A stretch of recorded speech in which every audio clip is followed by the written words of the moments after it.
Hello guys, Dagon here, and today I want to talk a little bit about the subject of jump cloning. You might be familiar with it, you might not be familiar with it.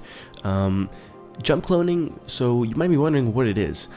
Jump cloning is basically making a clone of your current human body or capsuleer body, and making a clone of that, an extra clone. So basically, your consciousness in Eve is stored inside your clone, but you can basically, with jump cloning, you can transfer your consciousness from one body to another one, to a remote location, for example. For example, you can have a body in station A and transfer your consciousness to your body that you put in station B.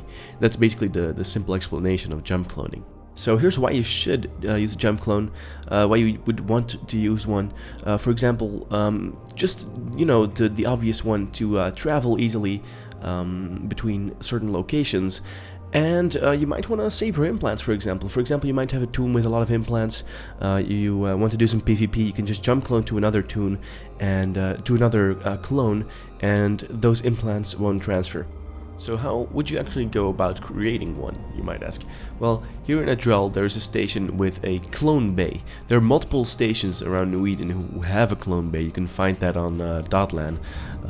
So if you look at the station services, you will see there is a clone bay icon there.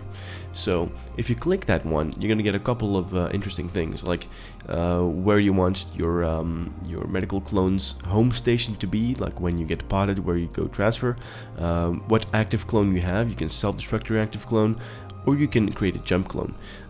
You need infomorph psychology to have one clone, and if you have that to 5, you can do more. So you have to pay a small fee of 100,000 ISK, and then you can just create a clone. After we have done this, we have created the clone in this station.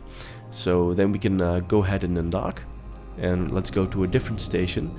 And if we go to a different station, we can see that on our character sheet there is now a jump clone button right there. Now if we go ahead and press jump, we can transfer to the other clone. But there's one thing: you need to stop your skill queue. That is very important. You need to go to your skills and press pause on your skill queue, otherwise you won't be able to transfer. So here I'm going to go ahead and press pause. Okay, let's go for the pause. Go back to your jump clones, and then you can jump. But you need to be in your pod as well. Another thing, if you're in a ship, you cannot actually jump clone. So press right click on your ship, leave ship, then go back to your jump clones and jump. So there we go, now we are in our new clone. You can see the next clone jump availability is in 24 hours. You can jump like this every 24 hours. That's pretty much the only drawback to clone jumping. So there's some little more drawbacks that are pretty rare.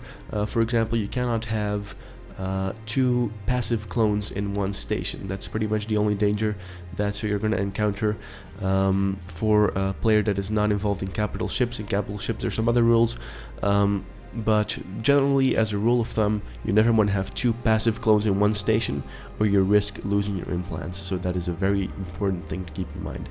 So I hope you enjoyed, I hope you learned something. If you did, please like and subscribe, and I will see you in the next one.